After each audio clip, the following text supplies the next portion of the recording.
और इस तरह मेरी बेटी को भी मौका मिलेगा कि वो अल्बर्टो को बता सके कि वो उससे कितना प्यार करती है। हम लोग तुम्हारे और अल्बर्टो के इस रिश्ते से खुश नहीं हैं।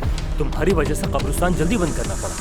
सिर्फ प्यार ही सब कुछ नहीं होता। उसे जल्द ढूंढना होगा, उसकी तबीयत ठीक नहीं है। हमारी फैमिली में कोई मसला नहीं था। अल्बर्टो और लुइस हमेशा प्यार से रहते थे, लेकिन अब बस वो लड़ते हैं और इसकी वजह तुम हो। मुझे माफ कर दो दमियाना, मुझे माफ कर दो प्लीज। मैं तुम लोगों के बगैर नहीं रह सकता। तुम चाहे कुछ भी कर लो, लेकिन लुइस तुम्हें कभी कबूल नहीं करेगा अल्बर्टो के लिए।